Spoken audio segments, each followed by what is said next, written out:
राज्यामध्ये मराठी विरुद्ध ओबीसी असा वाद सुरू असतानाच राज्याचे माजी मंत्री धनंजय मुंडे यांनी बंजारा समाजाला आदिवासी प्रवर्गातून आरक्षण द्यावे असं पत्र मुख्यमंत्र्यांना लिहिल्यानंतर राज्याचे आदिवासी नेते तथा भाजपाचे आमदार संजय पुराण यांनी कुठल्याही समाजाला आदिवासीमध्ये समाविष्ट करून घेणार नाही अशी भूमिका घेतली आहे।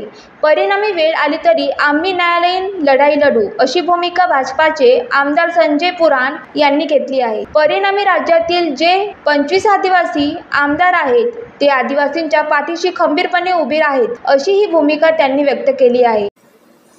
अनेक समाजांनी आदिवासीमध्ये आम्हाला समाविष्ट करा अशा प्रकारे आंदोलने केले। काही आमदारांनी खासदारांनी थेट शासनाला आम्हाला आदिवासी करा, यांना आदिवासी करा अशा प्रकारचे निवेदने दिले। परंतु या देशाच्या संविधान डॉक्टर बाबासाहेब आंबेडकरांनी लिहिलेलं आहे। आदिवासींसाठी स्वतंत्र कायद्याची निर्मिती झाली आहे। आदिवासींना स्वतंत्र आरक्षण आहे। आदिवासींना आरक्षण देताना त्यांच्या संस्कृतीच्या, त्यांच्या बोलीभाषेच्या, त्यांचा सर्व बाबीचा विचार करूनच आदिवासींना आरक्षण दिलेलं आहे। कोणीही या आणि आदिवासी व्हा असं या महाराष्ट्रात चालणार नाही।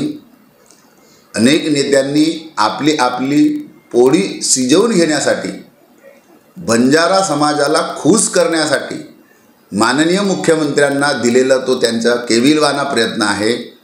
महाराष्ट्रामध्ये आम्ही आदिवासींचे 25 आमदार आहोत आणि त्याच्यामुळे आदिवासींच्या हक्कावर गदा येणार नाही याची खबरदारी आम्ही सर्व 25 आमदारांनी घेतलेली आहे।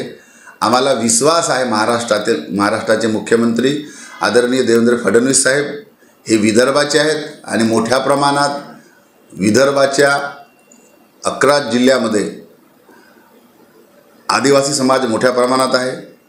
जवळपास महाराष्ट्रात प्रत्येक जिल्ह्यात ओरिजिनल आदिवासी समाज राहतो आहे आणि त्याच्यामुळे कोणी काहीही सांगितलं, कितीही सांगितलं तरी बंजारा समाजाला आणि इतर समाजाला आदिवासीमध्ये सामावून घेतले जाणार नाही।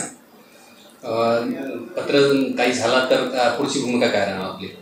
बघा, आज मराठा विरुद्ध ओबीसी संघर्ष महाराष्ट्रामध्ये सुरू आहे।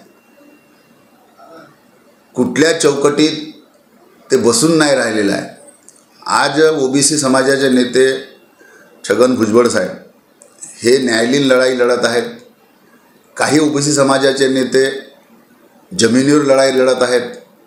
आम्ही देखील शासन कोणाचाही असो, परंतु हे असं जर झालं तर न्यायालयीन लढाईच्या सोबतच आम्ही जमिनीवर लढाई देखील आम्ही लढणार आहोत। Vidarbha city news Gondia.